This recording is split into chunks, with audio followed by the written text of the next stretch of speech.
Tonight we're slipping into the candlelit corners of an empire where bureaucracy runs thicker than wine, ink flows faster than blood, and memos, yes, actual memos, start taking shape in ways that would make your office Slack thread look like cave graffiti. You're standing in the middle of Constantinople. The year is somewhere in the 6th century, and it smells like hot wax, damp parchment, and a whole lot of unspoken tension. It's past sunset, and the windows of the sprawling imperial administration buildings still glow like lanterns, meaning one thing: you're working overtime again. So, before you get comfortable, take a moment to like the video and subscribe, but only if you genuinely enjoy what I do here. Now, dim the lights, and let's ease into tonight's journey together.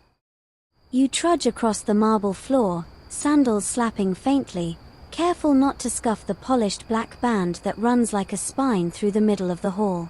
That's where the senior scribes walk, the ones who don't flinch every time they hear the word imperial audit. You clutch a scroll too tightly, it's not even yours. Someone passed it to you and said run this to Theophanes, now, which basically means drop everything or get reassigned to grain counting in Bithynia. You pass a trio of other junior clerks hunched over wax tablets, styluses darting like caffeinated birds. They're copying the morning's tax tallies from the provinces, painstakingly transferring numbers that will either be forgotten or blamed on the messenger. There's already tension brewing between the departments of land taxation and grain logistics over a misplaced decimal in Cappadocia. And guess what? Nobody trusts the grain guys. Welcome to the Byzantine Empire, where everything is sacred, nothing is simple, and paperwork is basically a martial art. You duck into an office lit by a low-burning oil lamp, where an older man gestures you forward without looking up. This is Theophanes, head of notarial oversight, a man who's memorized more tax code than any human should have to. You hand him the scroll. He cracks the seal, scans it, sighs through his nose, and sets it aside like a piece of spoiled fruit. Too vague, he mutters.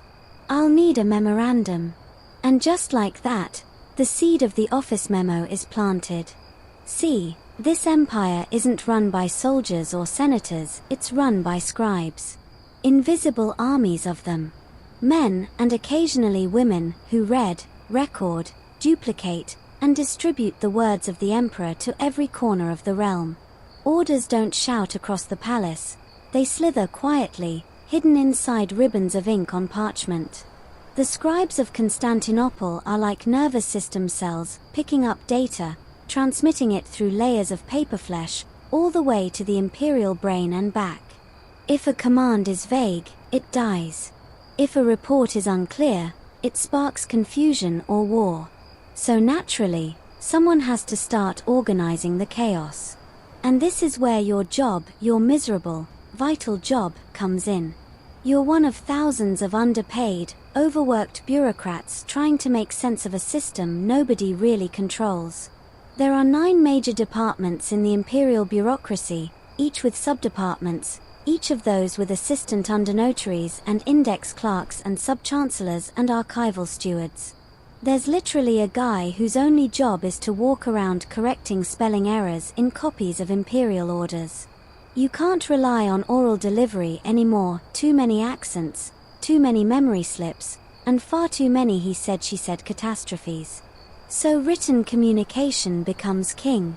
And not the majestic, calligraphic kind used for treaties and religious scrolls, we're talking everyday jottings. Quick notes. Internal reports. Reminders. Passive-aggressive missives. The bones of bureaucracy. Historians still argue whether Byzantine memos developed from military record-keeping or civil land disputes, but one thing is certain, they had to evolve fast. The empire's expansion and increasingly sophisticated tax structure demanded clarity, speed, and ironically, redundancy. A memo wasn't a one-off. It had to be copied, filed, forwarded, and sometimes even blessed by a local priest if the matter touched church territory. Yes, they blessed memos. You're not hallucinating. Take a moment here and feel the weight of the reed stylus in your hand. It's carved just right to nestle between your fingers, but after 6 hours, your knuckles are basically fused. The ink. A mix of soot, water, and gum arabic, stored in tiny ceramic pots that always tip over exactly when you least need them to. You have 1 tunic and 3 ink stains. Everyone knows who you are.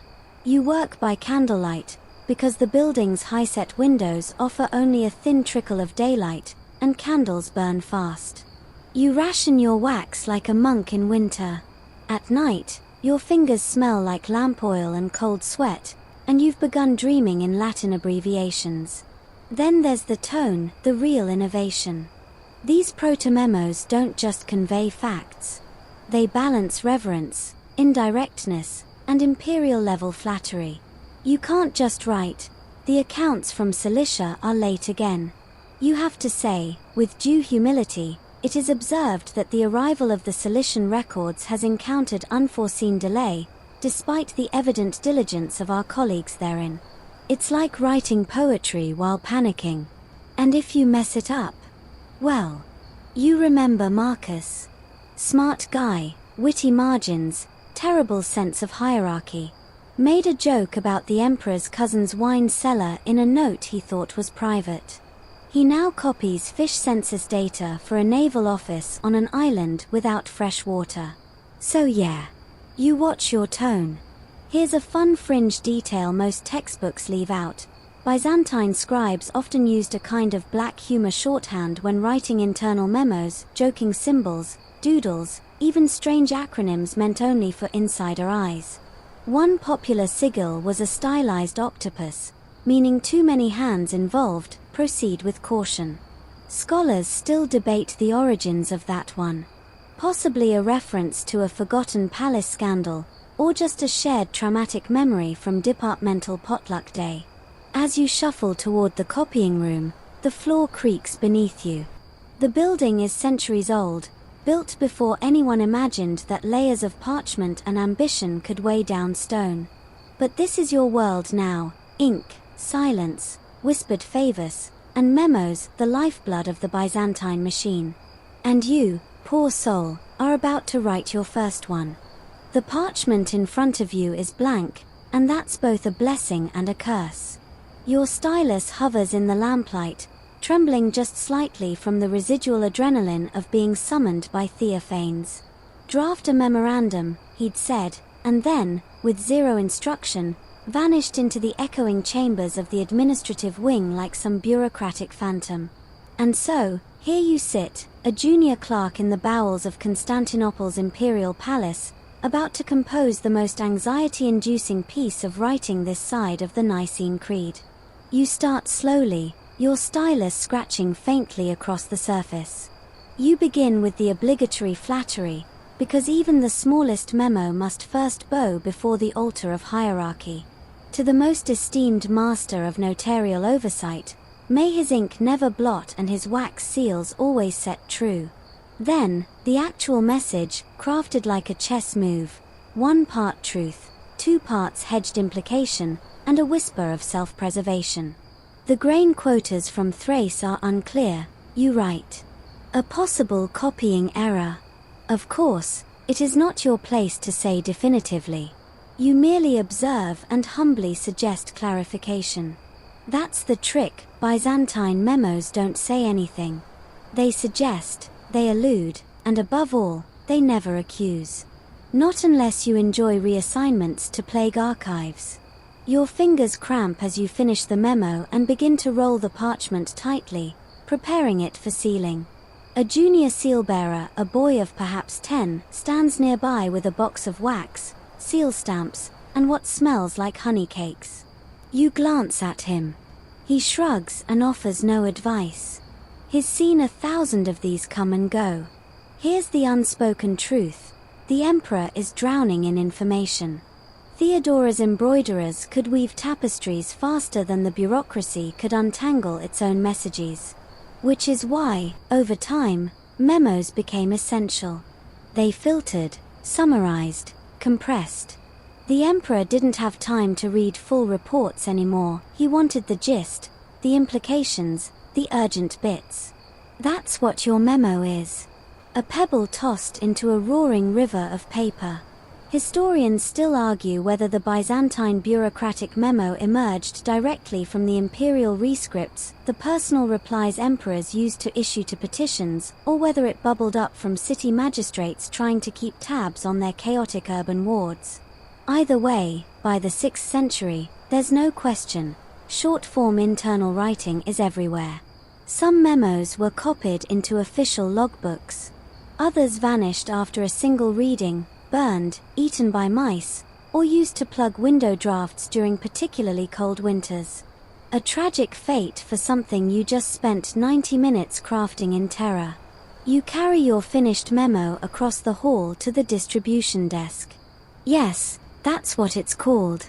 A marble slab, stacked with scrolls and letters, watched over by 2 surly eunuchs with an excellent memory for handwriting. They look up. You hand over your scroll. One of them holds it delicately, inspecting your seal. He frowns. Too much wax. You blink. You're drowning it, he says, turning it in his fingers. That's 2 days of oil in one seal. You nod, murmur an apology, and back away. First memos are rarely perfect. The hall beyond is lined with mosaic portraits of previous bureaucrats, most of them looking extremely tired and faintly judgmental. You pass one with a gilded inscription that reads, "He ensured the mint stayed open during the siege of 626. There's no glory like civil service glory. Over the next few weeks, you begin to notice a pattern. Every day, a cascade of parchment flows in and out of the administration building like a living organism. Internal memos, tax dispatches, requisition slips, scribe assessments, grain rot notices, population updates, and the ever-dreaded request for clarification. You learn quickly that the shorter the message, the more devastating the implications. You also start seeing repeat phrases, "Let it be understood," as per earlier communication, pending clarification from superior authority. These are the lifelines of people trying not to be held responsible. You borrow them liberally. Everyone does. Then there's the emperor's inbox. Yes, it's real. Technically, it's a series of nested chests in a guarded chamber, but everyone calls it their inbox. Every memo that trickles upward toward the emperor passes through no fewer than 5 departments. Each one adds its own marginalia, sometimes just a symbol or a smudge of ink that means, "I read this, I disagree, but I'm not fighting about it." You're not cleared to touch anything bound for the inbox. Yet. But one afternoon, a fellow clerk named Nikias lets you peek over his shoulder as he bundles a set of 5 memos into a vellum sleeve. One is from the grain office again. The others are short, neat, trimmed of every adjective. They're addressed to the Logothetes Tun Secretan, the emperor's top administrative officer. You whisper, "Do you think the emperor reads them himself?" Nikias chuckles darkly. If it's about taxes or horses, probably. If it's about toilets, no. Because yes, even the maintenance of public latrines goes through this system. Fun side note, a fringe piece of evidence from a lesser-known chronicle suggests that, during the early 7th century, the Emperor Heraclius received over 200 scrolls per week. Not from other rulers, not even from generals, but from his own bureaucrats. One clerk, in a moment of desperation, reportedly tied his scroll around a pomegranate and tossed it onto the emperor's garden bench. The fruit was eaten. The memo was not. Back in your world, you start to recognize that each department has its own voice. The Ministry of Trade writes like poets in a wine haze. The Sanitation Board, brutally efficient. One of their memos once read, 10 rats. 3 dead. Drain bricked. Report ends. You admired it deeply. And then, the surprise, one of your memos gets copied. You don't know who approved it, but a runner tells you it's now in the archive of the Eastern Tax Office. You feel both violated and honored. You wrote that. You. And now it's folded into a dusty shelf alongside decades of forgotten scribblings. You're part of the paper machine now. You've earned your ink-stained place. Still, one question gnaws at you late at night, when the candles burn low and the palace walls creak under their own history. How many of these memos actually matter? How many change anything? Or are you all just scribbling into the void? That thought lingers. But tomorrow, you'll write another one anyway. You're staring at a half-eaten fig and a stack of open memos, and you're starting to suspect that only one of them will be resolved today, and it's not the memo about the missing donkey licenses in Anch. It's dawn in Constantinople, but you wouldn't know it from the inside of the records vault. You've been reassigned temporarily, for observational purposes, which is bureaucrat speak for, someone's on leave, and you're cheap and nearby. The vault is cold, lined with cedar chests and heavy wax tablets, and it smells like old linen and older secrets. You ease open a drawer and begin the daily ritual, decoding the chaos. Every department keeps its own version of archives, but the central vault is where the crossover happens. Here lies the motherlode, the crisscrossing trails of government memory, where memos arrive to die or, worse, to be reread. The clerks who manage this place are practically librarians, though don't call them that unless you want a lengthy lecture about the distinction between scroll management and true archival science. You've been tasked with tracing a sequence of memos that appear to contradict each other. It all starts with one deceptively innocent parchment dated just a few weeks ago. To the Office of Urban Maintenance, reports indicate the Eastern Aqueduct remains inoperative, despite prior assurance of repair. Clarification is requested. Seems simple enough. But the response memo, which you find half-scorched, lamp accident, allegedly, says, to the esteemed supervisors of Central Records, the aqueduct in question was repaired on the 4th of Martius. Any further concern is likely unrelated to structural function and should be addressed to the local weather scribes. You raise an eyebrow. Weather scribes? That's a dodge if you've ever read one. Historians still argue whether the Byzantine record-keeping apparatus leaned more toward precise reporting or protective vagueness, but you can tell already it's often both. Sometimes, the act of writing the memo was more important than what it said. It was proof that something was done, someone was notified, and therefore, responsibility could slide off the sender's shoulders like a drop of wax on stone. Still, the deeper you dig, the more intriguing it gets. One memo, dated just after a violent summer hailstorm, includes the phrase, "We have received your most urgent missive and commend your swift attention to the matter. It is our belief that the blockage you report is not hydraulic in origin, but the work of malevolent spirits local to the eastern slope." Wait, what? You read that again? That's an actual memo that blames plumbing problems on ghosts. Not metaphorically, literally. The memo even recommends consulting a certain Theophilos, who is both a licensed saw inspector and a part-time exorcist. Apparently, this wasn't that weird. There's even a fringe theory, mostly whispered among cranky archivists, that some memos were intentionally weird, used to mark problems no one wanted to solve. Blame the spirits became shorthand for stop asking. Whether this is true or just bitter clerical folklore, no one can say. But now you want to believe. The empire runs on contradictions like this. There's the official story, clean, organized, airtight, and then there's the actual machinery of power, leaky, chaotic, half superstitious, half brilliant. Memos, you're beginning to realize, are the interface between those worlds. You shift in your stool and pull out a different folder, this one concerning ship manifests from the port of Neorion. Here you find a memo with unusually crisp handwriting and none of the usual preambles. Just 3 lines. 4 vessels unaccounted for. Suspect manipulation of departure logs. Request silent inquiry. Whoa. That's not usual fare. You glance over your shoulder, though you know no one's paying attention. You scan the room, Then check the marginalia. There it is, a tiny fish symbol in the corner. This was an internal marker used for sensitive or quiet investigations, an unofficial signal. Nobody teaches you these things, of course.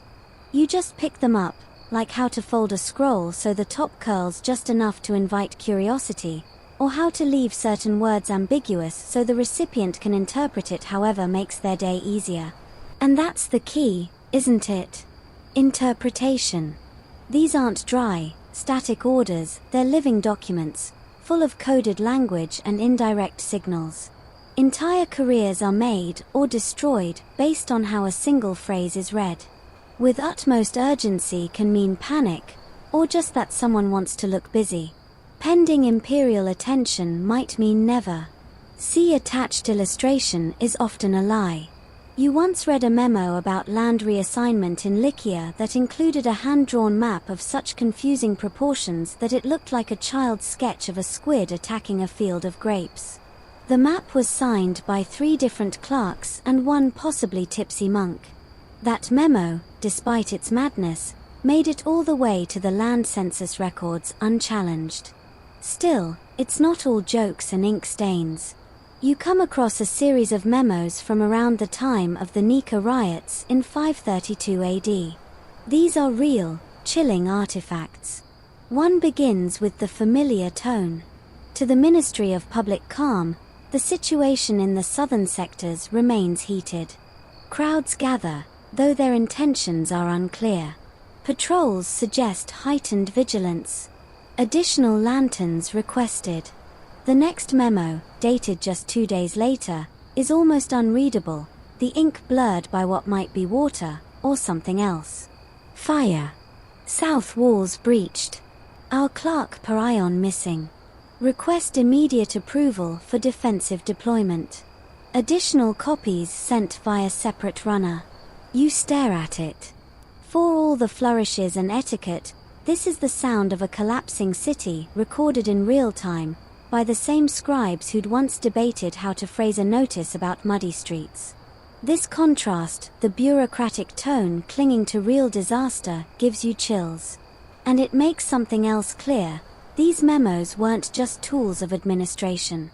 They were emotional shields. They let scribes, governors, and minor officials maintain a semblance of control, of order, even as fires burned through the forum. One last memo catches your eye. It's unsigned, unsealed, and never officially filed. Just a loose scrap between scrolls. In shaky ink, someone scrawled, "This is not sustainable." The scrolls pile up faster than the fires are put out. We write and write, but nothing changes. It's either the confession of a tired clerk or the first Byzantine existentialist. You tuck it back where you found it, deciding that some memos are best left unread. By now, your robes smell permanently of candle wax and anxiety, and your dreams are full of stamp impressions. You've started cataloging memos in your sleep, whispering phrases like as per your earlier dispatch into your pillow. You're deep into the machine now, and tonight, your assigned post is the Notarian tu Secretu, the dispatch point where finalized memos get replicated, encoded, and routed. It's like a nervous system node in the Byzantine body, twitchy, precise, and packed with signal traffic. If a memo makes it this far, it's serious. Or at least, someone wants it to look serious. The process starts with duplication. Your job: copy a memo word for word onto a clean parchment, using regulation script angular, deliberate, unmistakably imperial. It's called minuscule, and it's not just fancy handwriting, it's policy. An accidental curve or missed hook can make increase grain allotment look like cease grain shipments. One of those gets you promoted. The other, reassigned to field sanitation oversight. You sit at a long table under a row of oil lamps, the ceiling above blackened by years of soot. Around you, other scribes lean over their scrolls, muttering under their breath and licking the ends of their styluses like the fate of the empire depends on it. And in a weird way, it does. The Byzantine bureaucracy is nothing if not thorough. Every official memo that passes through the notarian is copied not once, not twice, but 3 times. One version goes to the recipient, one to central archives, and one to what's called the Scuothekion, the armory of administration. That last one isn't a place, it's a mindset. It means you're keeping a copy just in case the original disappears in a fire, flood, or coup. Which, historically, is not so unlikely. Speaking of which, did you know the palace scriptoriums have a fireproof vault built during the reign of Basil II? It was originally intended for military schematics and war correspondence, but quickly became home to tax memos, saw records, and one deeply puzzling scroll about an unauthorized goose parade. Historians still argue whether this parade was a metaphor for political dissent or just a very enthusiastic poultry vendor. But the real star of this section is the tachygrapher, a shorthand master, trained in a bizarre and semi-secret system of symbols. You meet one named Zosimos, a pale man with ink-stained fingers and the twitchy gaze of someone who knows exactly how much you make. He's not interested in chit-chat. He's busy converting a high-priority imperial memorandum into a series of curved slashes and looping glyphs, all of which look like someone sneezed on a music score. You ask him how long it took to learn the system. 7 years, he says, deadpan. Was it worth it? No. Zosimos explains, grudgingly, that these encoded memos travel faster, get stored more densely, and are impossible to read unless you've been initiated. That last part is key. Some memos are meant to be unreadable to most. They aren't for everyone. They're for gatekeeping power. Historians still argue whether these shorthand memos formed the foundation of Byzantine cryptography, or if they were just a really efficient way to frustrate future researchers. But either way, it works. You glance at one scroll, entirely composed of looping glyphs, and feel your confidence deflate like a punctured wineskin. After duplication comes sealing. This is the ceremony of bureaucracy, and like all good Byzantine ceremonies, it involves gold, wax, and a surprising amount of drama. Each department has its own seal, a literal stamp of identity and rank. The logistics office uses a square emblem with a pair of crossed wheat stalks. The imperial armory uses a lion devouring a sword, subtle. The sanitation board's seal? A bucket and a brush. Charming. Once your memo is rolled and tied, a dollop of hot wax is dropped at the knot. Then the seal-bearer, usually someone terrifyingly calm, presses their die into the wax with a practiced grace that suggests they could probably crush walnuts with their thumb. You watch your memo receive its seal. For a moment, you feel powerful. This isn't just paper. It's authority. It's voice. It's your words, blessed by wax and hierarchy, heading out into the world. Of course, it may never be read. Some memos sit untouched on shelves for months. Others are unsealed, skimmed, and used to wedge a crooked table leg. That's the gamble. You write as if it matters. Because once sealed, a memo is truth. Even if it's wrong. Especially if it's wrong. A quirky fringe theory floats among junior scribes, that memos can shape reality. If enough people copy an error, it becomes a fact. A shipment miscounted? Just repeat the number enough times. A boundary misdrawn? Re-ink the map 3 times, and poof, new border. There's no proof, of course, but the idea is oddly comforting.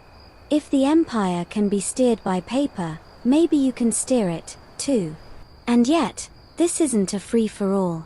You learn about the 4 forbidden phrases, lines that must never appear in an official memo. They are: 1. I was not present. 2. This is probably incorrect. 3. The emperor won't care. 4. Why are we doing this? Each one has a story behind it, whispered with the reverence of old ghost tales. The 4th one? That came from a scribe who allegedly wrote it in a margin next to a routine camel census. The memo still exists. His career does not. You finish your stack of copies for the day and stretch your sore fingers. Across the room, a minor official snores softly into a pile of census reports. Somewhere near the window, a runner is being dressed down for smudging a dispatch seal with what might be apricot jam. Outside, the sun has long since dipped behind the Hagia Sophia's great dome. The city glows faintly beneath a waxing moon, the streets murmuring with distant laughter, prayers, and the odd bark of a trader still trying to sell his last pair of shoes. You watch as a final memo of the day is tucked into a leather courier pouch, strapped to a rider's side, and whisked into the night, toward Thessalonica, maybe. Or some sleepy port where a governor waits, unaware that the next twist in his fate now rides on the back of a horse, wrapped in silk and wax, sealed by you. You exhale. There's a strange comfort in that. Tomorrow, you'll do it all again. By the time the rooster next door screams his dusty lungs out, you're already elbow-deep in the cartophylax's chamber, an airy, mosaic-lined annex where the most delicate memos are stored, organized, and occasionally wept over. The cartophylax, literally guardian of the papers, isn't just a title, it's practically a priesthood. These are the holy scribes of bureaucracy, and you're standing in their sacred archives, where dust is a sacrament and ink is holy water. You shuffle in carefully, clutching a stack of scrolls that you're terrified to drop. The cartophylax today is a stern woman named Gregoria, who corrects your posture before she even looks at your scrolls. She doesn't speak unless necessary, and when she does, it's with the clipped efficiency of someone who spent 30 years sorting imperial correspondence and has no time for your floppy sandals or your casual breathing. You watch her process a memo addressed from a Comes Sacrarum Largitionum, one of the top fiscal officers in the empire. The memo concerns gold shipments to Armenia and the suspected smuggling of ingots inside hollowed-out olive jars. Gregoria rolls her eyes. Again with the olives, she mutters, stamping the seal with a bored but brutal thump. You're not entirely sure if she's joking. And yet, every detail matters here. The exact shade of ink can signify urgency, darker for imperial dispatches, brownish for lower-level matters. Some memos even use saffron ink, which is expensive, fragrant, and, frankly, overcompensating. You handle one such scroll and immediately sneeze, it's both a memo and a spice rack. The filing system? A labyrinthine marvel. Everything is stored by purpose, not date. So tax assessments are in one alcove, military communications in another, and complaints about noisy temple bells in yet another. Yes, there are hundreds. The index. A monstrous leather ledger nicknamed the Kraken, filled with coded references, obscure shorthand, and passive-aggressive annotations like, possibly misfiled. Blame Stephanus. Stephanus, you learn, was a clerk with a flair for improvisation and absolutely no sense of spatial consistency. His scrolls were found wedged inside roof beams, under furniture, and once, inside a jar of preserved lentils. Historians still argue whether he was chaotic neutral or just very forgetful. Gregoria shows you one of his classics, a memo dated during a locust infestation, requesting emergency funds for insect deterrent measures. The attached list includes reasonable items, tar, citron oil, and one deeply questionable line, 2 trained geese. Why geese, you ask? She shrugs. He never explained. But the request was approved. You learn quickly that approval doesn't always mean understanding. Often, it's just the path of least resistance. A clean seal, a recognizable signature, and boom, funds allocated, crisis delayed, someone else's problem. Still, some memos are beautiful. Genuinely. You hold one on soft, blue-dyed vellum, the text penned in sweeping calligraphy with little gold leaf accents. It's a routine land transfer notice, but you'd think it was a wedding invitation. These ornate memos weren't common, they were performative, usually sent to impress foreign dignitaries or aristocrats who measured respect in ounces of embellishment. One such memo includes a full miniature painting of a fig orchard, the sun glinting off the stylized fruit, a tiny farmer bending toward the soil. You nearly forget it's an official land reassignment. It could hang in a gallery. But it's just a memo. Sometimes you forget these were written by real people, tired people, frustrated people. One clerk signs off a report about a failing granary with, "We've patched it thrice. If it collapses again, I recommend converting it into a very expensive swimming hole." Passive aggression, you realize, is a bureaucratic art. Subtle enough not to be punishable, but sharp enough to convey exactly how done someone is with this nonsense. You find a whole drawer of complaint memos from different provinces, each more ridiculous than the last. One reports a goat repeatedly entering the magistrate's hall during trials. Another describes a mysterious hum near the bathhouse that locals believe indicates either demons or plumbing failure. You're not sure which would be worse. Yet, for every absurdity, there's a gem of history. Here's a dispatch confirming new fortifications along the Danube. There's a tiny, panicked note about food shortages near Anch. And tucked in the corner, a rare imperial edict signed in red ink by Emperor Justinian himself. It's short, firm, and devastating. This matter is concluded. Further inquiries will be disregarded. That's the bureaucratic version of slamming the door and throwing the lock. Gregoria lets you handle it for a moment, and you feel the weight of it, not just the parchment, but the authority. That's the thing with memos. Most of them are flimsy, forgettable, dissolving like sugar in tea. But a few could change a city, a province, a life. You ask Gregoria how she deals with all of it, centuries of orders, protests, confusion, comedy, and crisis all stacked in dusty silence. She just smiles, faintly. You remember what matters, she says. And you forget what doesn't. Poetic for someone who once filed a 12-scroll debate about tax exemptions for beekeepers. But she's right. The paper trail of Byzantium is full of echoes of humans trying to control what they can, explain what they can't, and delay what they dread. These memos are their footprints, pressed not into sand, but wax and parchment. As the oil lamps gutter, you help Gregoria close the ledgers. You stack scrolls, tie bundles, and latch drawers. Outside, a faint breeze carries the scent of roasted chestnuts and brine. The city keeps breathing, even as its words sleep beneath lock and label.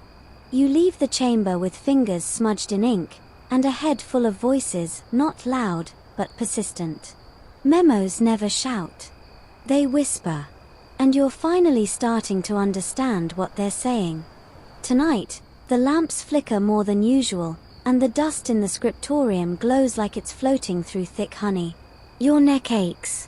Your eyes burn. And yet, you're wide awake because you've just stumbled into one of the Empire's most maddening puzzles, memo forgeries. Oh yes. You thought memos were dry and dull?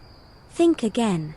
Welcome to the shady underbelly of Byzantine administration, where ink gets weaponized and seals are faked with such precision that even the most seasoned cartophilax has to squint sideways and mutter curses under her breath.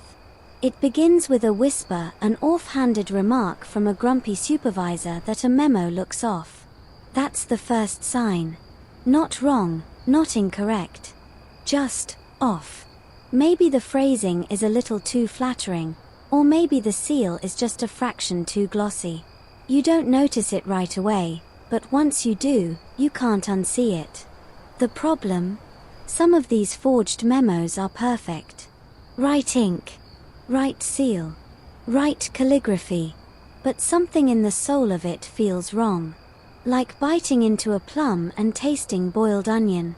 It's still technically a plum, but, no. You're tasked tonight with joining a small internal inquiry team, basically a medieval version of quality control, but with more prayer and fewer coffee breaks. The team is led by a man named Lysandros, who wears glasses so thick they could magnify the moon. His desk is stacked with suspicious memos, each tagged with a bright red ribbon. He doesn't greet you. He just pushes a memo across the table and says, "Tell me what's wrong with it." You scan it. It looks fine. Flourished signatures. Appropriate titles. The wax seal bears the proper emblem of the Magister Officiorum. It even smells right, faint sandalwood and dust, with a hint of fish oil, because this is still Byzantium and parchment doesn't age politely. But then you spot it. The phrasing, you whisper. It says, "Her Imperial Majesty expects your swift response." But Empress Theodora always used requires your immediate compliance. Always. Lysandros nods slowly. Good. That's when it hits you. These aren't just bureaucratic slip-ups. These are intentional. Crafted. Someone's been faking high-level memos, pushing false orders through the system, and here's the kicker, they've been succeeding. Historians still argue whether this forgery campaign was the work of a rogue noble family, an internal resistance network, or just one particularly bitter clerk with access to too much wax and not enough oversight. No one agrees. But someone, somewhere, learned how to imitate the imperial voice perfectly down to the flourishes, idioms, even the tiny ink blotch Theodora's hand sometimes left near the word imperium. The implications are staggering. Orders to mobilize troops, redirect taxes, even assign new bishops could all be fabricated. Power, as it turns out, doesn't always need a sword. Sometimes it only needs a quill and a steady hand. You help Lysandros go through the red ribbon stack. One by one, you identify discrepancies. An incorrect date format off by 1 week, but enough to raise suspicion. A phrase from a defunct department that hadn't existed for 12 years. A seal pressed into wax that was too soft, bleeding at the edges, a clear amateur's mistake. It's oddly thrilling, like unmasking a ghost. You find yourself wondering, whoever made these, were they desperate? Clever? Was it sabotage? Or survival? One particularly suspicious memo concerns a shipment of grain redirected from one province to another during a harsh winter. The official record shows approval from Constantinople. But the grain never arrived. Starvation spread. A minor rebellion broke out. Now, in your hands, is a memo that may have never come from the capital at all. The strangest part? The forged memo includes a joke.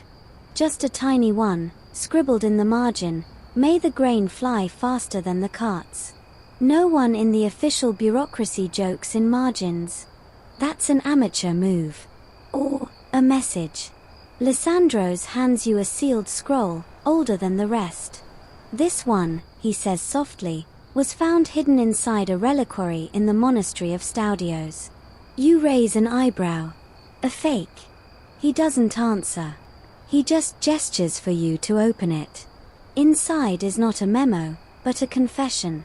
A full-page account by a former clerk named Meliton, who claims to have forged over 40 memos during a 3-year campaign to redirect funds from corrupt noblemen to underfunded monasteries and orphanages. He calls it his quiet rebellion. No one knows if Meliton ever existed. There's no other record of him. But the handwriting is skilled, the confession detailed. And most eerie of all, it includes a hand-drawn sketch of a seal that never officially existed, a phoenix with a scroll in its beak. You look up, shivering slightly. The empire runs on paperwork. And yet here it is, being bent, reshaped, and reforged by invisible hands behind the curtain. The memo isn't just a tool anymore. It's a weapon. Of course, the imperial system reacts. Eventually, a new department is created, Epoptai Tun Grammaton, overseers of the letters. They review, verify, and double-seal high-priority memos. You meet one of them briefly, a man named Niketas who smells like old vinegar and distrust. He tells you flatly, "If I find a forgery, I don't report it. I burn it." You ask what happens if the forgery's already been acted on. He just smiles. Then it becomes truth, doesn't it? There's something unnerving about that. The idea that truth itself is elastic, depending on who holds the pen, the seal, or the flame. You leave the chamber long past midnight. The city outside is quiet, lit by scattered torches and the reflection of the moon on copper rooftops. You pass a temple, a bathhouse, a bakery already preparing tomorrow's loaves. And as you walk, you wonder how many of the orders, declarations, and edicts shaping this city's life were ever real. How many were born not from the emperor's mind, but from some overworked scribe, hunched over a desk, rewriting reality with each brushstroke. You reach your quarters and find a small note tucked under your door. 3 words, written in tiny, perfect minuscule script. You saw nothing. No signature. No seal. You hold it up to the lamp and stare for a long time. You burn it. Just in case. You're up early the next day, back stiff from dreaming about ink spills and suspicious phoenix seals. The office is quieter than usual, probably because half the staff is still recovering from that surprise inspection yesterday. You were lucky enough to dodge it, but the scent of panic still lingers in the air, like stale lavender and burnt wax. It's going to be a long morning. Today, you're shadowing a clerk named Baradates, a thin man with the perpetual look of someone who's read too much and slept too little. His robes are patched at the elbows, and he mutters constantly to himself, usually in Greek, occasionally in Latin, and once in something that might have been a prayer or just a very creative threat toward a broken quill. Baradates specializes in a particular kind of memo, the cross-departmental request. These are the administrative tightropes of the Byzantine Empire, memos that must be routed through multiple bureaus, each with their own preferences, power plays, and infuriatingly specific parchment widths. You'd rather walk blindfolded across a plank between 2 towers. Pay attention, Baradates grumbles. These things are less about content and more about choreography. He's right. The actual memo he's composing is simple, a requisition for 3 scribes to be transferred temporarily to the treasury to help sort flood-damaged ledgers. But the process? It's a bureaucratic ballet. First, the memo must include a flattering salutation to the logothetes tu geniku, the general financial overseer. Nothing too dramatic, or it reeks of sarcasm. Then, it must subtly imply urgency without sounding accusatory.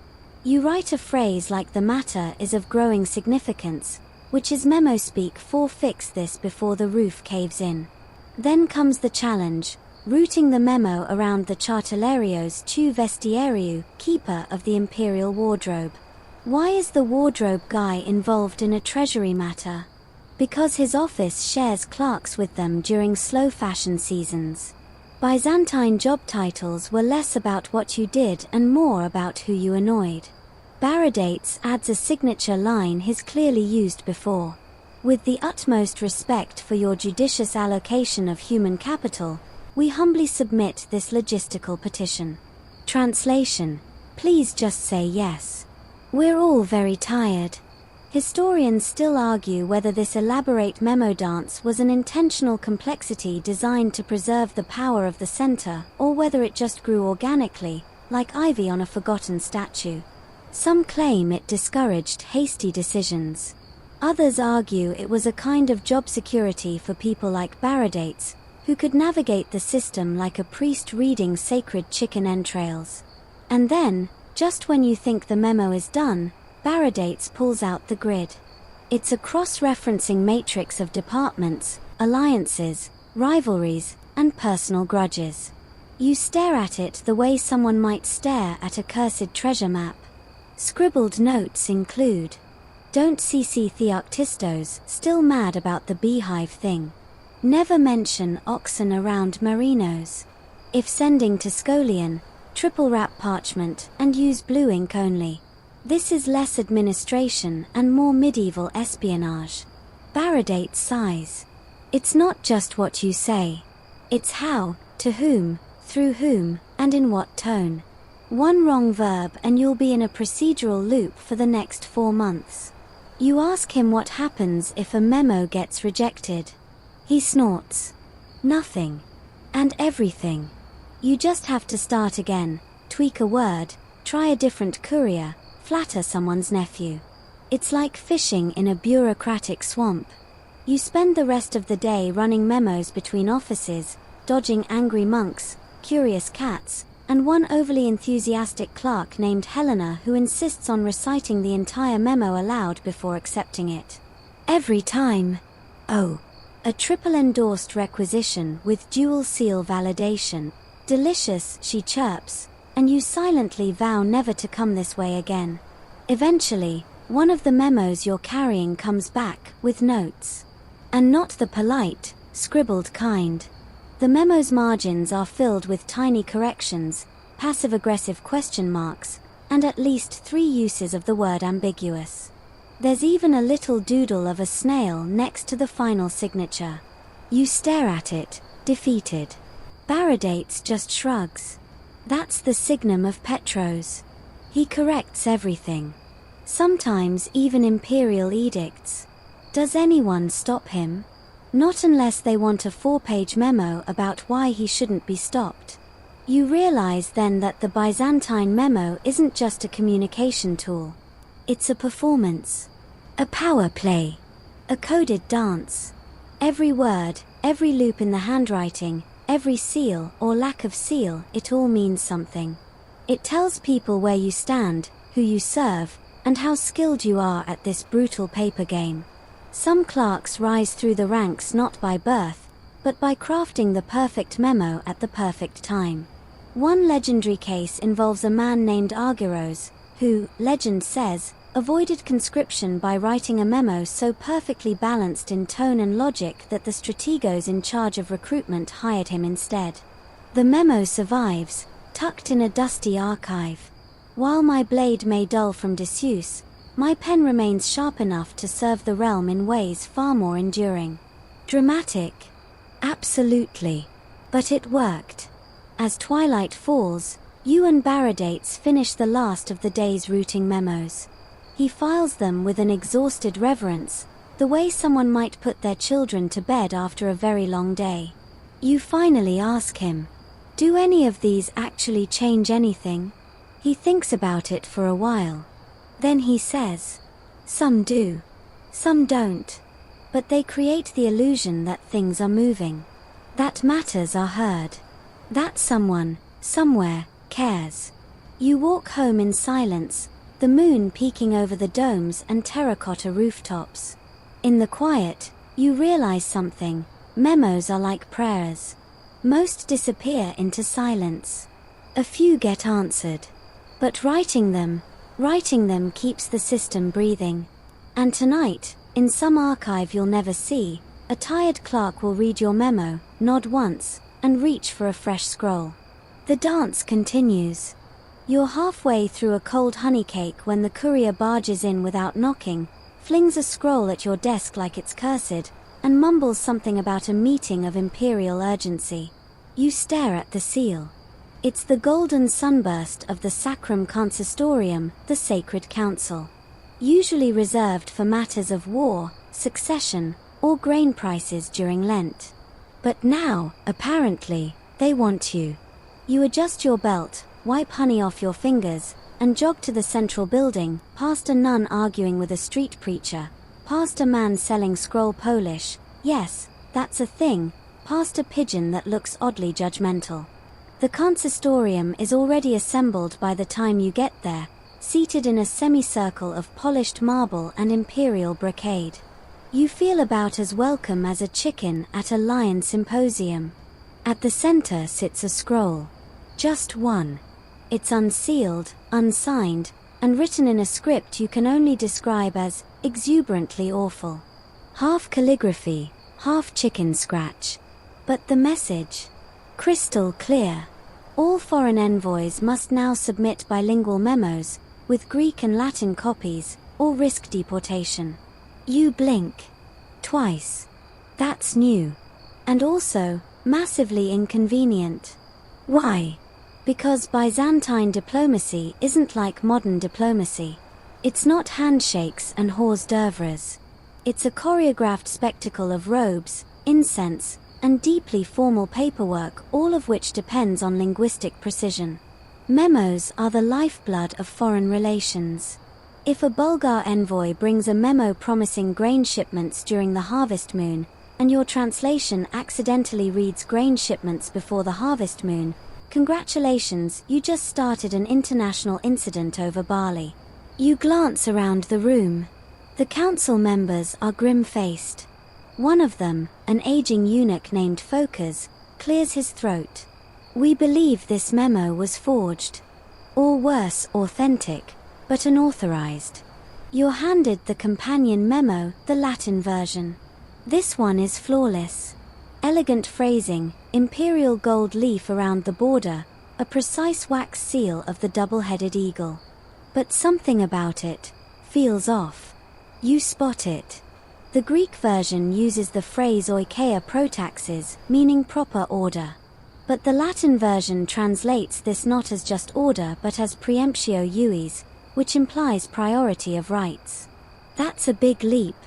Suddenly, the memo implies that these envoys deserve preferential treatment. Diplomatic memos weren't just translations, they were negotiations in ink. Every word choice, every nuance, had geopolitical consequences. And this one? It's throwing sparks. Historians still argue whether this was a calculated move by the Latin scribes to gain leverage, or a slip-up by an underpaid translator more fluent in goat-herding than statecraft. Some suggest it was sabotage from within. After all, if Latin memo copies began to outrank Greek originals, it could tip the court's linguistic balance toward the West, which wouldn't sit well with Byzantium's Greek-loving intellectuals. The council wants your recommendation. You stall, buying time by sipping the offered mint water, which tastes faintly like regret. You ask who brought the memo. An envoy from Amalfi, Phocas says. He insists it was issued by the logothetes Dromu himself. That's the head of foreign affairs. If true, this memo has legal teeth. If false, it's a diplomatic ticking time bomb. You suggest an internal review. A double verification of all bilingual memos for the past 6 months. Phocas nods. And you'll lead it. You regret everything. Your next weeks are spent buried in scrolls. Some smell like seawater. Some are smudged with fig jam. You find memos from Arab, Frankish, and Armenian courts all struggling with the same issue, mismatched language pairs. One memo even promises a gift of 10 trained peacocks. The Greek version, somehow, says 10 peaceful warriors. You hope that was cleared up before the birds were shipped. You also discover a rogue translator named Simeon, notorious for adding personal commentary in footnotes. In one memo to the Khazars, he scribbled, "Their ambassador has a strong odor. Recommend shorter meetings." He was quietly reassigned to lighthouse duty. The deeper you dig, the clearer it becomes. The empire needs a formalized protocol for bilingual memos. And you're the lucky bureaucrat chosen to write it. You begin with structure. Every memo must now 1. Begin with a certified phrasebook preface, standardized, unambiguous greetings and honorifics. 2. Include a mirrored margin index, showing where key terms appear in both versions. 3. Carry a diptychon seal, 2-part, cross-verified by scribes from both language divisions. You present the first test copy, a memo welcoming a Georgian envoy and outlining trade expectations. The Greek says, "May our lands exchange goods as easily as our hearts exchange friendship." The Latin version reads, "May our peoples prosper through mutual exchange and unwavering affection." Close enough, but not identical. You tweak. You balance. You adjust until the sentiment, if not the phrasing, matches. It takes 3 days and 2 fistfuls of goose feathers. Eventually, your protocol is approved. A new department is born, Tetragrammaton Ditypon, the Bureau of Dual Scripts. You get a ceremonial title, Protonotarios Bilingui.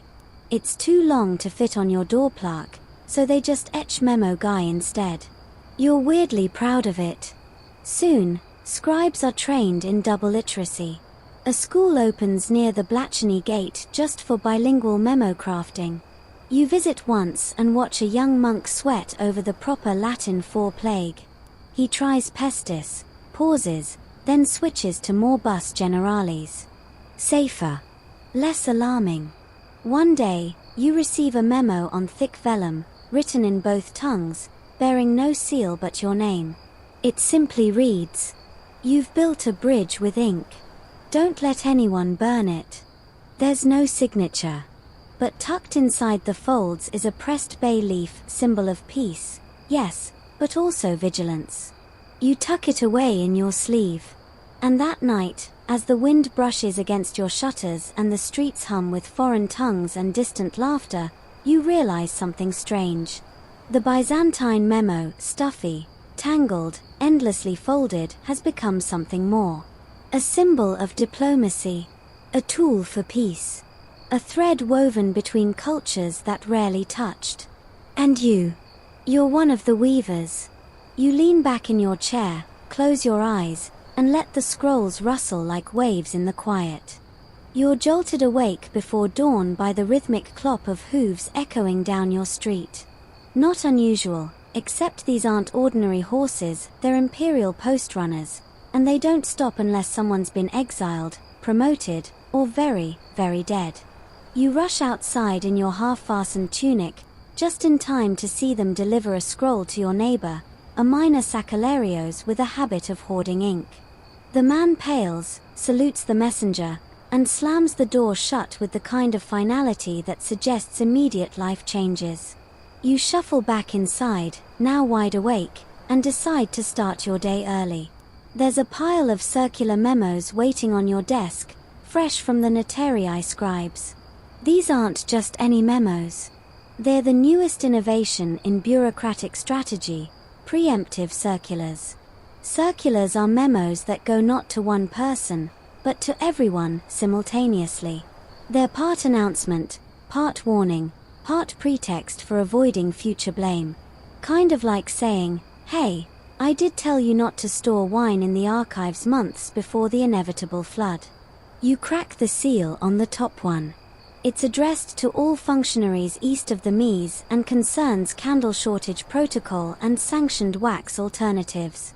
It's 10 paragraphs long, includes a diagram of proper wick spacing, and ends with, "May your hands remain warm and your scrolls unsinged." You love it. Historians still argue whether these circulars evolved from religious encyclicals or military dispatches. Some believe they began as imperial edicts copied en masse for efficiency. Others think it was simply a way for mid-tier bureaucrats to flex their memo-writing muscles without needing a recipient's response. The genius of circulars is their plausible deniability. Once a circular is sent, you can always say, "Oh, didn't you read section 6, subpoint C?" If someone fails to act, that's their problem. You covered your imperial backside. You start scanning recent circulars to get a feel for their range. There's one about revised lunch hour schedules, apparently 90 minutes is now considered discouraged indulgence, one warning about rising parchment theft, it's always the monks, and one reminding officials not to use the term barbarian in diplomatic records unless referring to pastry, in which case it's acceptable. But what catches your eye is a memo from the logothete of the herds. Yes, that's a real position. He's issued a circular detailing proper livestock inventory phrasing for village tax rolls. You skim the highlights. Don't say approximately 50 goats. Say 49 goats with pending confirmation. Avoid ambiguous descriptors like sprightly, notably horned, or mildly cursed. Always distinguish between donkeys and mules, unless you want an audit. Fringe as it seems, this kind of attention to detail actually prevented conflict. There's a recorded incident, confirmed in the archives, where a village's ambiguous count of hefty cattle was misinterpreted as an elite breeding stock. It led to a full-scale requisition, a stampede, and a lawsuit involving 6 injured scribes and 1 mysteriously missing bell. Circulars, you realize, aren't just about information, they're a defensive art. And that's when you're summoned to write your first one. The issue: too many clerks are referencing outdated imperial titles in their documents. A memo recently addressed the emperor as Kaiser Basilius Autocrator Megas, a title last used 3 reigns ago. The emperor, who fancies himself a reformer, wasn't pleased. He made a note in red ink. Read: "So now, it's your job to standardize formal address. You draft with care.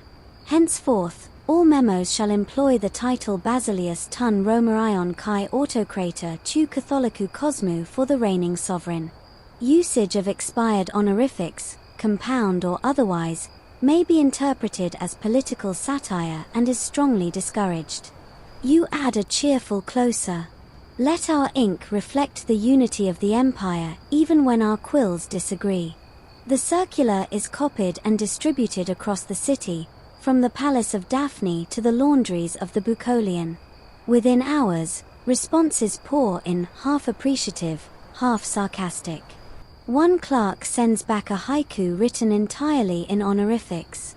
Another simply replies, "Long live the glorious master of titles, destroyer of abbreviations." You frame that one. It's during this circular craze that you encounter a fringed tidbit buried in the margins of an old letter, a forbidden circular. Written during the reign of Emperor Phocas, this scroll was meant to announce a new taxation system but was intercepted, deemed too incendiary, and never officially released. Rumor has it, copies still exist in secret, passed between dissenting clerks like samizdat poetry. You track down a man named Dorotheos, a former scribe with a limp and a penchant for licorice root. He agrees to show you his copy, for a favor and a flask of plum wine. The memo is astonishing. It reads: "The people sweat blood so emperors may bathe in silk. Let them sweat less." It's unsigned, unsealed, and deeply illegal. But it's also beautifully written. Poetic, even. Dorotheos winks. Not all circulars are circulars. Some are daggers in disguise. And suddenly, you see it. Memos, especially circulars, weren't just tools of administration. They were the underground pamphlets of their day. They carried subtext, hints, winks, and coded dissent. A sarcastic closing line could be as sharp as a blade. A curious phrase in the margins. A message to the right reader. You return to your desk, mind buzzing. You draft your next circular with just a touch more flair. A whisper of double meaning. Something only the clever would catch. Let us not forget, parchment remembers more than we do. The circular goes out. A few days later, a fellow scribe sends you a quiet nod across the hallway. No words exchanged. Just a nod. You nod back. Your office now smells like boiled glue and roasted almonds, 2 essential ingredients in the Byzantine art of scroll sealing. You didn't ask for this sensory overload, but ever since you wrote that circular about proper imperial titles, you've somehow become the unofficial authority on memo aesthetics. Yes, apparently that's a thing. It starts with a complaint from a monk at the scriptorium of St. Macarios. His note is brief, and unusually poetic. The ink runs, the wax melts, and my soul cannot decipher the chaos. Help! You sigh and walk over to investigate. His office is humid, cluttered with scroll racks and broken styluses. He's hunched over a stack of memos that look like they were written mid-earthquake. The problem is clear: everyone is doing their own thing. No formatting rules. No signature placements. No standard scroll length. One memo is 15 cubits long and ends with a doodle of what might be a saint or a goat. This, you realize, cannot continue. So you launch your boldest initiative yet, the codified memo template. It's your magnum opus of bureaucracy. It must be elegant, flexible, bulletproof. You gather a team of clerks, scribes, and one very judgmental artist named Petros who insists every memo should begin with a flourish, darling. Historians still argue whether your template was based on earlier Persian scrolls, Roman rescripta, or simply your deep desire for order in a world of chaos. Some say it was inspired by music, the idea of a memo as a symphony in parchment form, with a beginning motif, a thematic middle, and a strong coda. Others think you just got tired of deciphering if PP meant per procurationem or please pray. Your template is simple, visually balanced, rhythmically structured. 1. The heading, large, centered, with date and intended department. Preferably in blue ink, reserved for high-ranking communication. 2. The invocation, a brief phrase invoking divine oversight or imperial grace. By the light of the holy wisdom, is a popular one. 3. The body, clear, concise, ideally under 300 words. Numbered points for complex topics. No metaphors involving sheep. 4. The disposition, what action is required and by whom. Bolded if urgent, italicized if ceremonial. 5. The signature line, right-aligned, signed with a personal seal and scribal mark. Optional flourish permitted. You test it out with a memo about fountain maintenance in the imperial gardens. Not glamorous, but necessary. The layout, impeccable. The message, clear. The signature, a perfect loop of your name followed by a tiny olive branch, Petros insisted. You post it to the central board. Within days, people start copying it.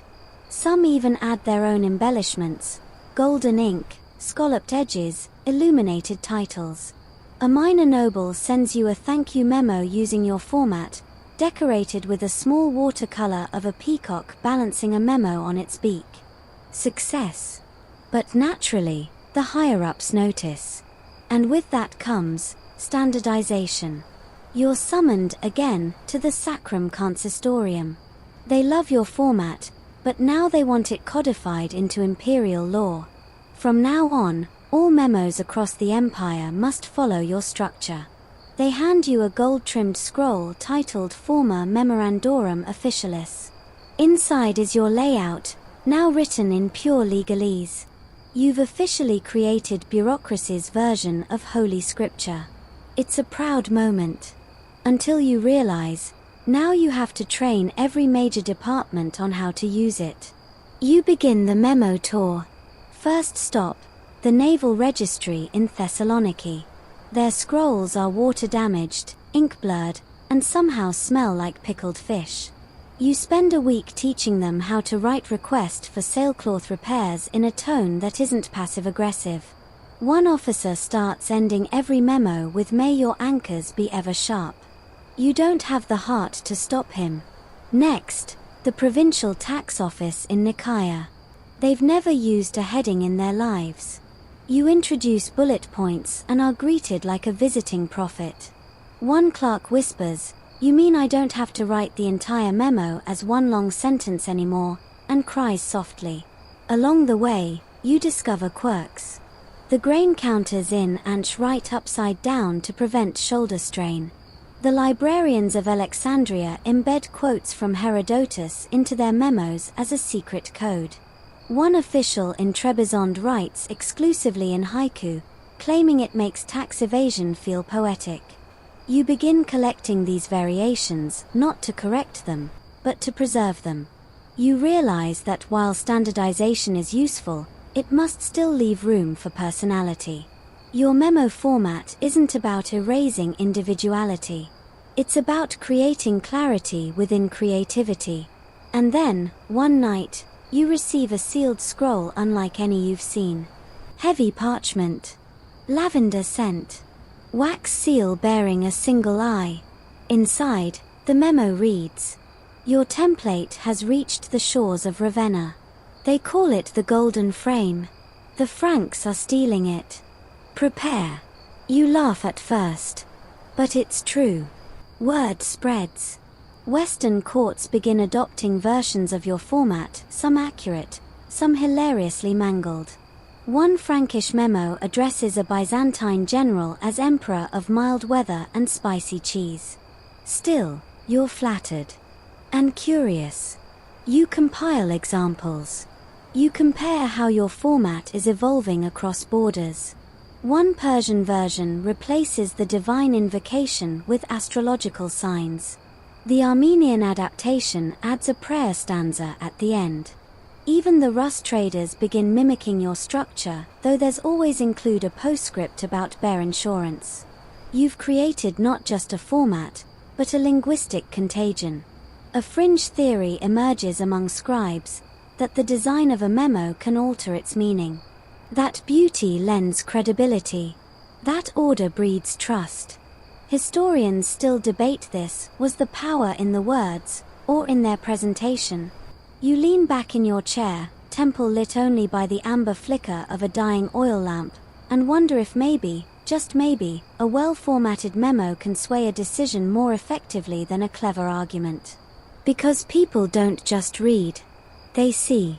And what they see is what they remember. You wake to the scent of warmed vellum and the distant chant of morning scribes harmonizing over breakfast porridge. Today isn't just another day in the office. Today, you get promoted. Not because of your wit or charm, though, let's be honest, you've got both, but because your memo format has officially stabilized imperial communications. The emperor's wife now refers to it as the script that stopped my husband from screaming before dinner. High praise. Your new title? Archigrammateus Hypometus, Archscribe of Memoranda. Fancy, right? Mostly it means your quill gets upgraded to Goosefeather Deluxe and people start offering you snacks in meetings. But it also means you now oversee something even more ambitious, the Memo Archive project. The goal? To collect, organize, and preserve every significant memo ever written in the empire. You're building the great registry of office thought, a living memory of ink and wax. Your first challenge is purely logistical. Byzantine memos are everywhere. They're tucked into palace corners, buried beneath amphorae in tax offices, wedged between hymns in monasteries, and occasionally used as makeshift fans in summer. You assemble a team: calligraphers, record keepers, amateur historians, and one very enthusiastic donkey named Marulis who carries scrolls across the city.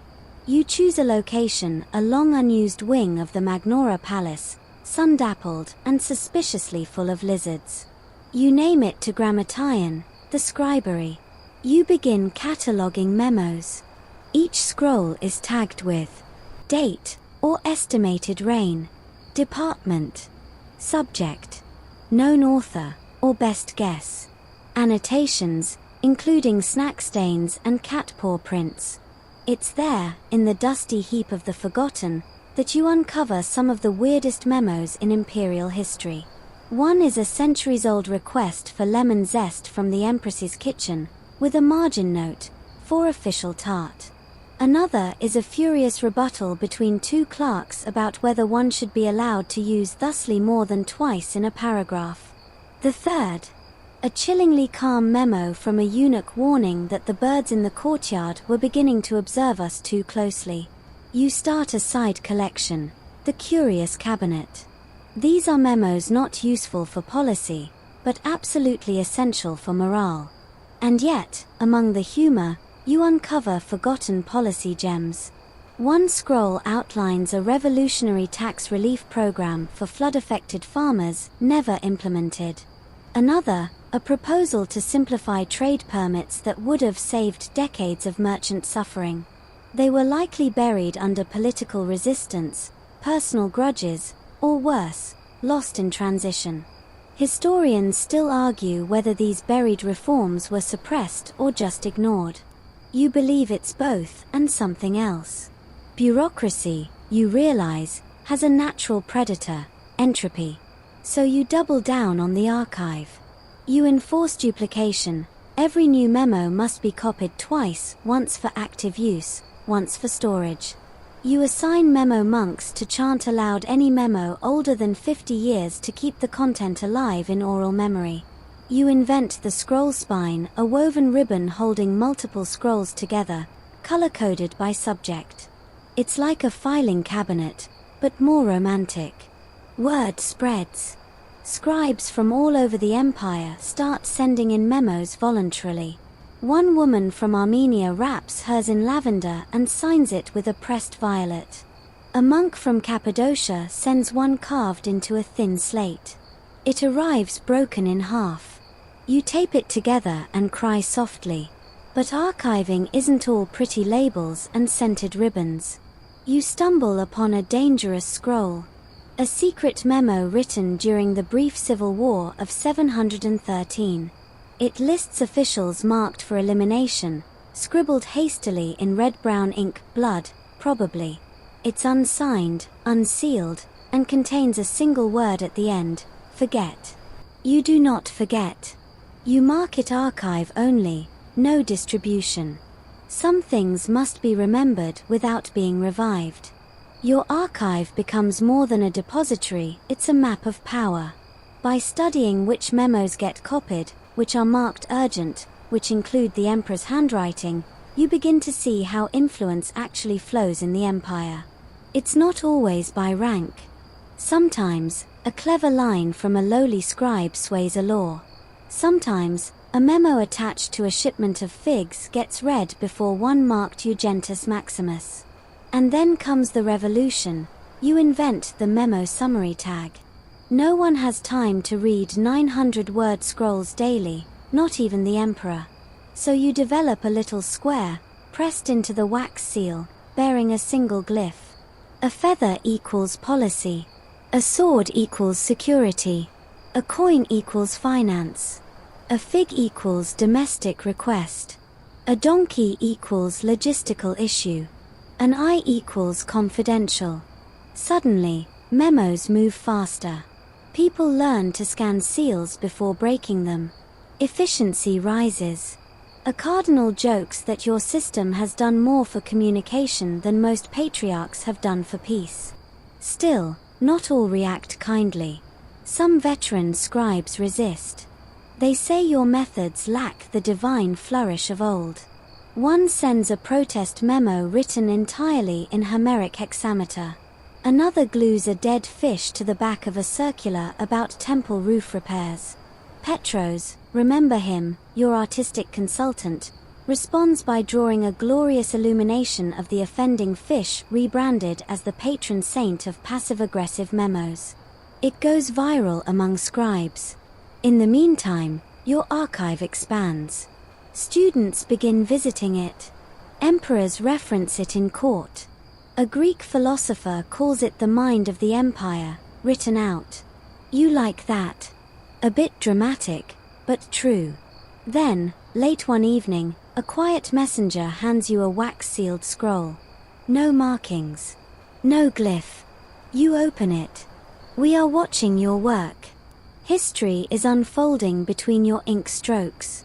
Be cautious how you frame the past. No signature. No trace. Just silence. You stare at it for a long time. And then you add it to the curious cabinet. After all, if you've learned anything, it's this: every memo matters. Even the ones that whisper.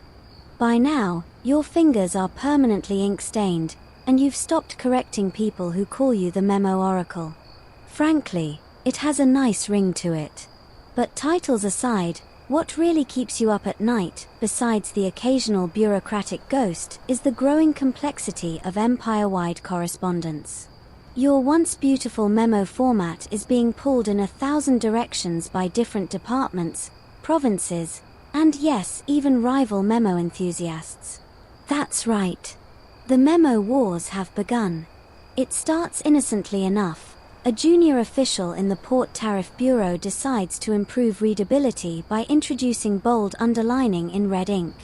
Another, from the Ministry of Grain, switches to an aggressive right alignment style, claiming it emphasizes authority.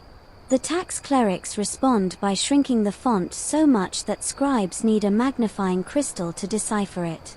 You receive a memo with 3 different fonts, gilded margins, and an actual pressed olive inside. At the bottom, the signature reads, "Respectfully, from the House of Ornamental Memoranda." You are not amused. You issue a circular titled Preservation of Format Integrity, complete with a new glyph, a coiled scroll, representing official design compliance. It's calm, firm, subtle. They ignore it. So you do what any sane Byzantine bureaucrat would do. You host the first annual Congress of Imperial Communication Standards, a 3-day symposium where scribes, clerks, monks, and parchment salesmen gather under the flickering oil lamps of the Imperial Library. There are debates, live calligraphy demonstrations, and at least one fistfight over comma usage. Historians still argue whether this congress was the origin of modern administrative symposia or just a glorified scroll festival. Either way, it produces a critical result, the compendium of approved memo styles. It includes 3 official font sizes, imperial, departmental, personal, 2 acceptable ink colors, blue for policy, black for all else. Margins set by rank, wider for bishops and military commanders. A flowchart for handling sensitive content, complete with icon warnings. And yet, even with your compendium distributed across the empire, enforced by scroll inspectors and promoted in midday church sermons, you can't stop one force, memo drama. You see, by formalizing how memos are written, you've also created a new form of art, and with art comes ego. Petros returns with a vengeance, proposing a memo salon where writers can showcase their best circulars. You laugh. He's serious. Soon, salons are happening monthly. Scribes read their finest policy requests aloud while others sip watered wine and murmur approval. Some memos even rhyme. One imperial edict about grain quotas is turned into a 5-stanza epic with a refrain, "Let the wheat flow sweet, not bitter." There's even a trend called inverted memos, scrolls written from bottom to top. You ban them. They return with footnotes justifying their existence as a metaphor for bureaucratic assent. You start losing sleep. Meanwhile, things outside the memo world get tense. The emperor falls ill. Factions begin maneuvering. Every memo becomes more loaded, more watched.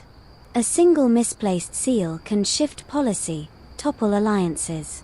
You find yourself editing drafts not for clarity, but for survivability. One day, a junior scribe runs into your office, eyes wild. "Sir, someone's released a counterfeit circular under your name. It's advising provinces to replace tax collectors with trained falcons." You blink. You read the scroll. It's elegant, convincing, hilarious, but fake. This is the final straw. You push for the one thing you've resisted for years, the Imperial Register of Authenticated Memos, a centralized log carved into wax tablets and duplicated nightly by trained scribes. It includes memo titles, author initials, date and glyph codes, unique scroll threading pattern, your idea, tiny notches on the edge of each parchment, like a fingerprint. Forgery rates plummet. Still, the stress weighs on you. You begin carrying a pouch of lavender wax just to calm your nerves mid-meeting. You no longer sign your memos with an olive branch, now it's just your name and a squiggle. Efficiency over elegance. And then, one humid evening, something shifts. You're reviewing scrolls by candlelight when you come across a memo from the province of Lydia. It's about livestock permits. Boring stuff. But something about the way it's written, so clear, so kind, with a small note at the end thanking the reader for their time, makes you pause. You smile. You realize the memo format has done more than standardize communication. It's made people more intentional, less chaotic, even more human. You begin reading old memos with fresh eyes. Requests for bridge repairs written with genuine hope. Reports of border unrest laced with fear but also resilience. You find a letter from a teacher asking for better parchment for her students, signed with a wax heart. And then, the big moment. You're summoned to the emperor's chamber, not a public hall, not the council court. The emperor, pale and aging, holds out a single memo. "I wrote this last night," he says, voice like dry papyrus. You take it. It reads, "To my successors, protect the scribes. For they are the memory of the empire." You say nothing. Just nod. He smiles faintly. From that day on, the memo archive becomes a protected institution. Not just a tool of administration, but a guardian of civilization's voice. In your mind, it's always been that. Historians still debate whether the emperor's final memo was a poetic gesture or a political move. You believe it was both. You walk the archive halls that night, running your fingers along the scroll spines, whispering softly to each as if they're living things. Which, in a way, they are. Because memos, you realize, aren't just about information. They're about remembrance. And in the empire of ink, you are its quiet, steady heart. You wake to the sound of distant chanting.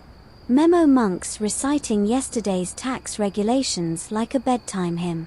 Outside, the sun spills through parchment-colored drapes. The archive hums softly, like an old cat settling in its favorite corner.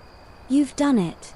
The empire runs, not just on armies or grain, but on something far more delicate, organized thought, inked in wax-sealed scrolls. And yet, something new stirs. You're no longer just a record keeper. You're becoming a memo philosopher. With the format stabilized and your systems widely adopted, even the Armenians have agreed to the three-font rule, you begin to ask deeper questions. Not how memos are written, but why. You spend mornings walking the archive halls, reading old scrolls aloud, looking not for facts, but for patterns. You begin noticing how tone changes with crisis, how sentence length shortens in fear, how jokes disappear in times of plague. You even begin mapping emotion through punctuation. Yes, you actually graph the frequency of exclamation marks by year. Yes, you do this voluntarily. And then it hits you. What if memos aren't just records of events, but the empire's nervous system? Each scroll, a tiny synapse. Each reply, a flicker of cognition.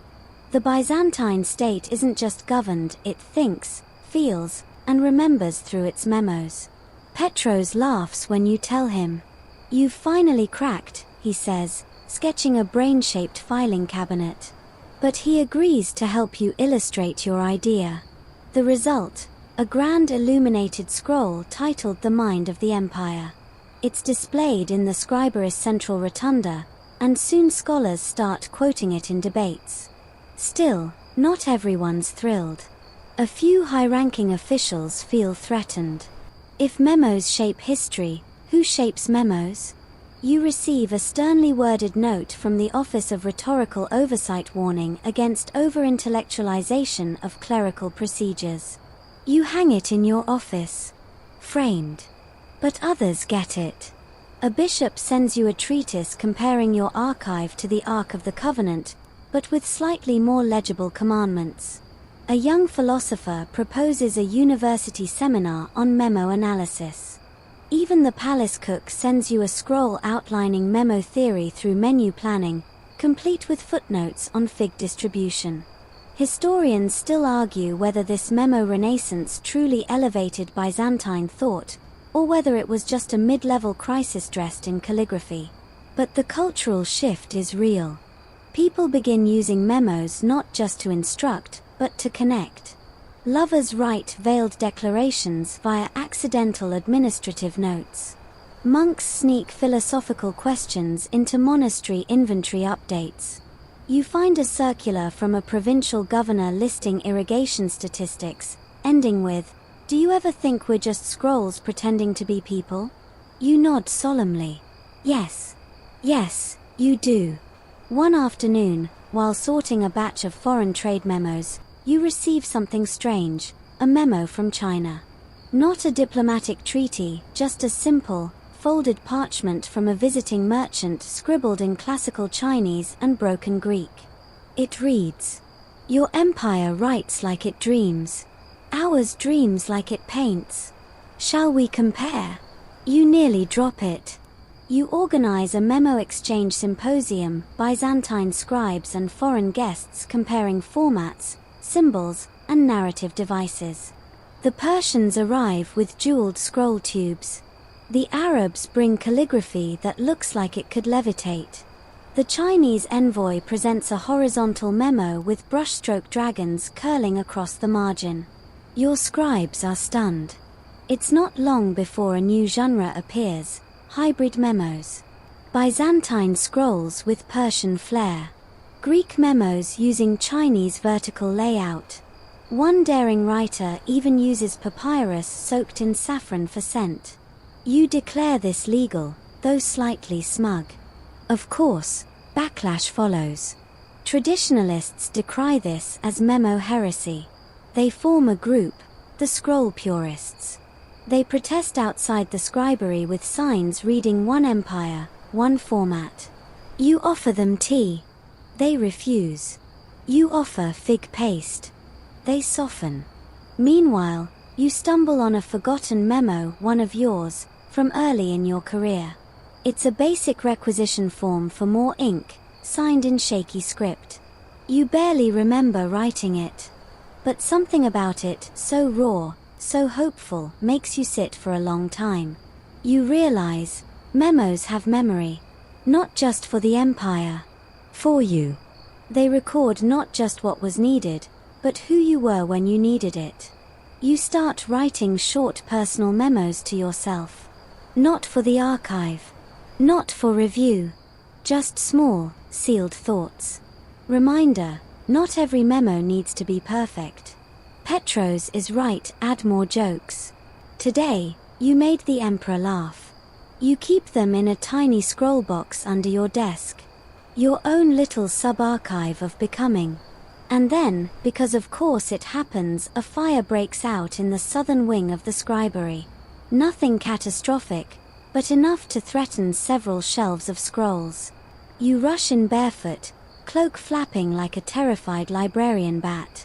You and your team form a line, passing scrolls hand to hand, trying to save what you can.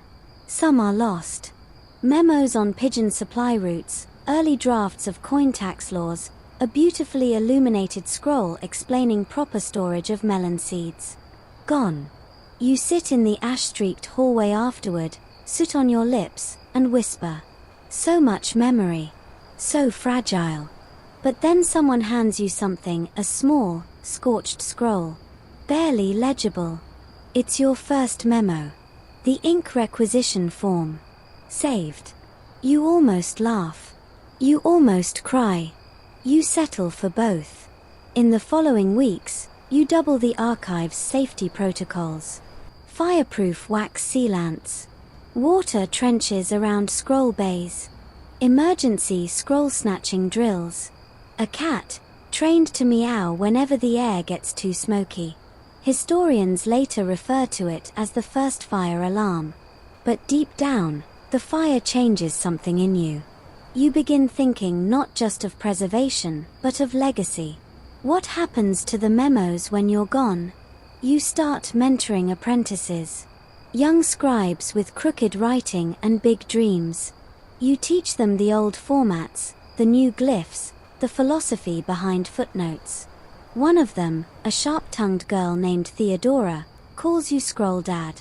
You pretend to be annoyed. You are not. Together, you write the first memoirist's oath. I vow to write with clarity, preserve with care, and remember that behind every scroll lies a soul. It's copied and posted above every writing desk in the scribery. One night, you walk the archive halls with a lantern.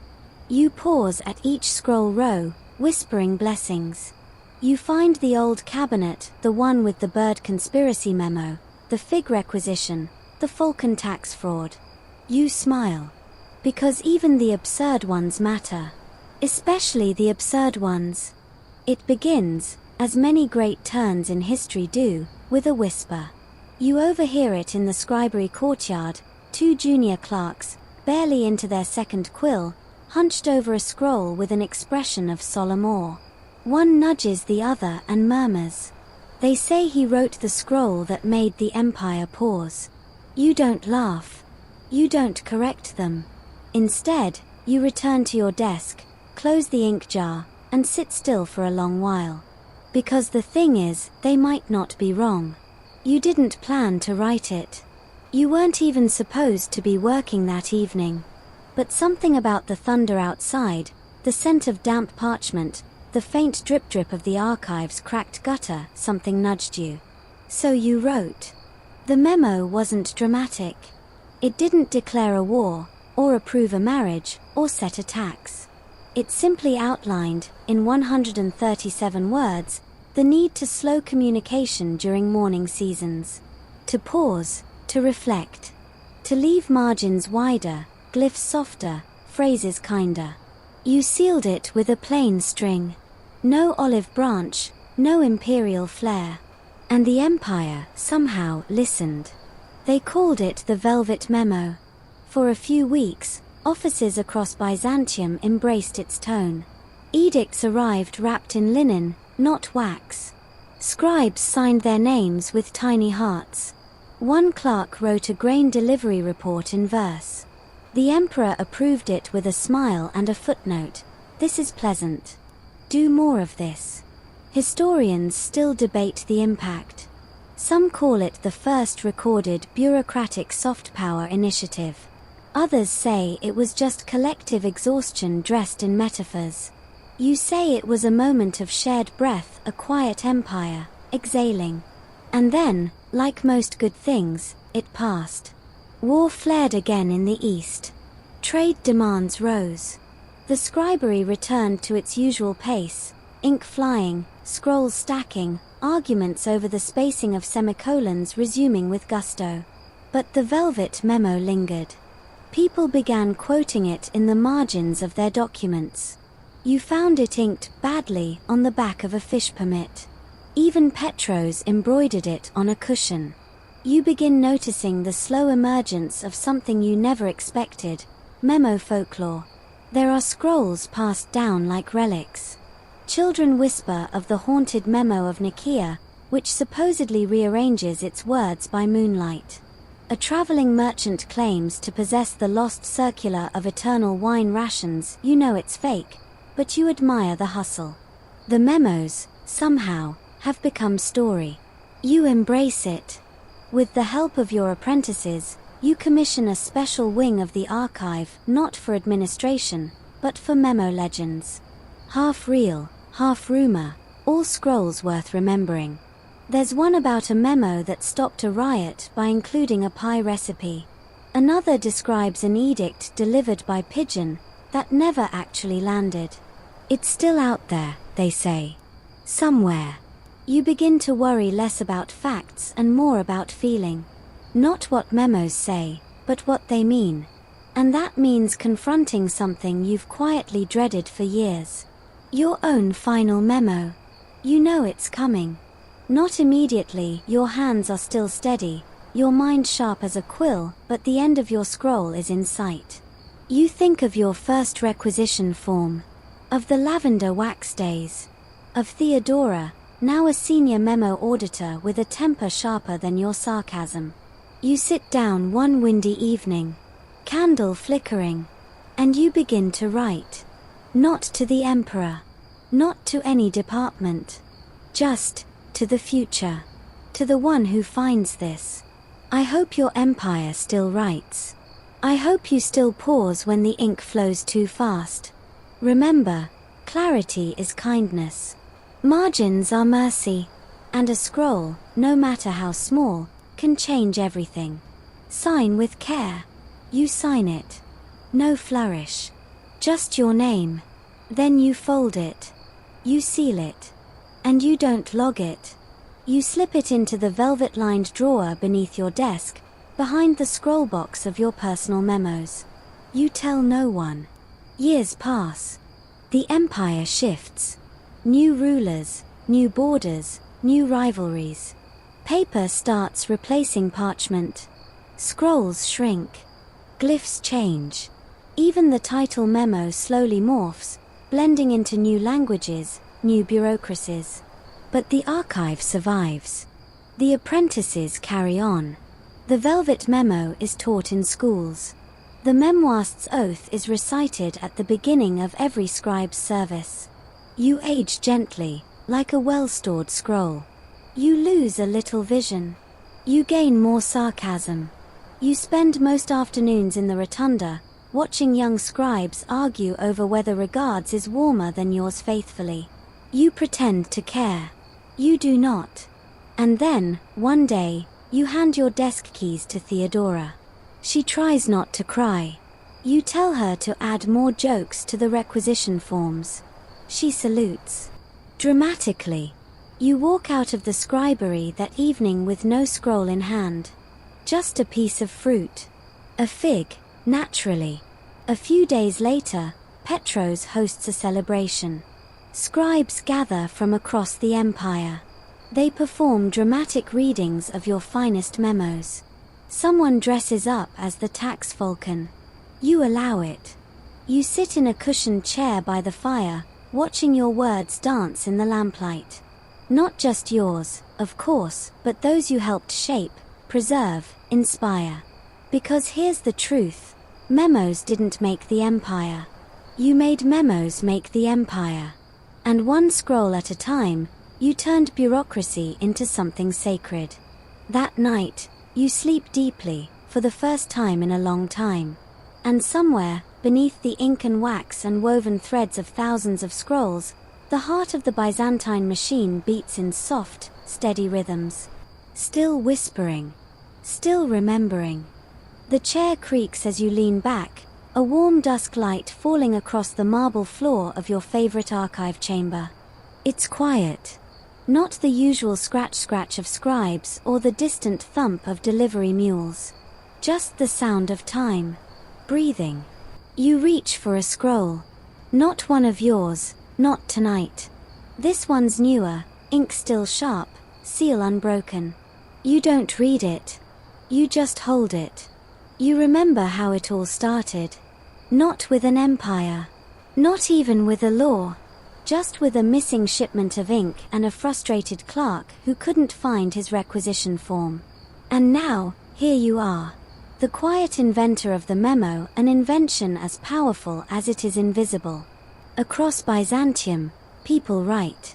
They document grain tallies and border squabbles and eagle feed. They argue with adjectives. They sign with flair. And they do it all because the machine you built hums on, soft, slow, and deeply human. But the question returns, as it always does. Was it worth it? You imagine the scribe in some future century, long after Byzantium's marble has cracked and its coins are dust, stumbling upon a scroll with your name in the margin. Maybe it's just a note about fig rations. Maybe it's that memo to yourself. Petros is right, add more jokes. Will they understand? Maybe. Maybe not. But here's the secret no one ever told you. It doesn't matter. Because every scroll you wrote, every memo you mentored, every comma you debated with Theodora, every sleepy-eyed audit by candlelight was never really about ruling an empire. It was about watching one. Recording it. Loving it, enough to capture even its most ridiculous moments. Like the time the bird census accidentally counted a statue. Or when the tax memo for salt went out labeled as salsa. You never found out who did it, but you're pretty sure it was deliberate. Probably Petros. You smile. Historians still argue whether the Byzantine memo tradition laid the foundation for modern bureaucracy, or if it was merely a beautifully written delusion of control. Some claim it delayed collapse by centuries. Others argue it buried innovation beneath piles of scrolls. A few whisper that the archive itself developed a sentience. You're not entirely convinced it didn't. But you know the truth. Memos weren't meant to control. They were meant to notice the flickers of human absurdity inside a machine too vast to grasp. The empire lived in its grand ceremonies and gilded halls, sure, but it remembered itself in footnotes, marginalia, misplaced requests for lavender wax. And in those quiet margins, you left your fingerprints. You rise slowly, bones creaking like floorboards. You wander the archive one last time, past the memoirist's oath, lovingly stitched into a tapestry, past the legends section, where the haunted memo now has a waiting list for viewing, past the new edition, the Petro's Wing, mostly satire scrolls, all labeled classified, for reasons no one explains. At the very end of the hall, you place one final scroll on a shelf. Unmarked. Untitled. Inside, a single sentence. To read is to listen. To write is to love. And then you leave. You don't say goodbye. You don't turn back. Outside, the wind smells like cypress and old parchment. Somewhere, a bell rings. A pigeon lands on a sun-warmed stone, looking faintly annoyed. You salute it. Because this is the end of your part in the story. But not the end of the story. Because scrolls are patient. And one day, when the world forgets empires, but still writes reminders on napkins or slaps sticky notes on fridges, the essence of your work will echo there, too. Tiny acts of organization. Careful little sentences. Lives. Memoed. And when that future scribe squints at a faded scroll and wonders who first thought to put order to chaos with just a reed and ink, you'll be there, smiling, whispering, use the good wax. Now, you sink deeper into the softness of your pillow. The empire fades, the quills quiet, the ink dries. The air around you slows, thick with the hum of memory and the gentle scent of lavender wax. The scribes are long asleep, their candles blown out, their desks tidy. Even the archive, ancient and sprawling, exhales. You're safe now, tucked away in the scrolls of time. Let the empire continue its slow dance through history. Let the pigeons deliver, the scribes transcribe, the emperors dictate. You've done your part. Your hands rest. Your story's written. Even as parchment yellows, even as glyphs evolve into pixels, something remains. That small, deliberate act of writing, of noticing, of preserving what matters, and even what doesn't. So tonight, as your breathing slows and your eyelids grow heavier, picture those long stone halls. Hear the distant scratch of a careful scribe. Feel the cool breeze that flows through a window carved centuries ago. And know that somewhere, in a quiet corner of a library not yet built, your scroll waits. Your thoughts, still whispering. No need to rush back. You've earned this rest. The empire will remember. Sleep well.